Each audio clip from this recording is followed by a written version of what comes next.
Rusiya prezidenti Vladimir Putin və Xarici İşlər naziri Sergey Lavrovun Ermənistanla bağlı sərt açıqlamaları ciddi narahatlığa səbəb olub.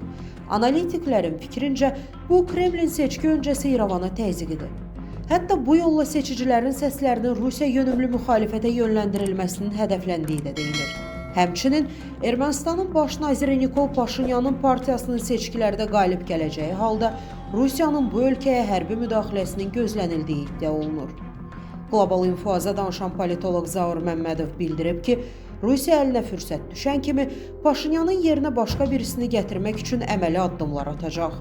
Stat: Hazırda Paşinyan yaxşı qorunur. O fiziki təminat altındadır, lakin dünyadakı proseslər dinamikdir, dəyişkəndir. Sabah başqa imkanlar yaransa, vəziyyət də buna uyğun dəyişəcək.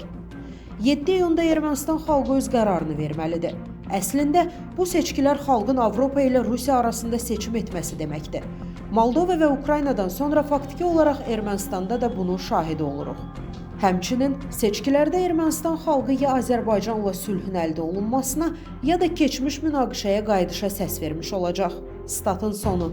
Əziz izləyicilər, xəbərlərdən məlumat əldə etmək üçün kanalımıza abunə ola bilərsiniz.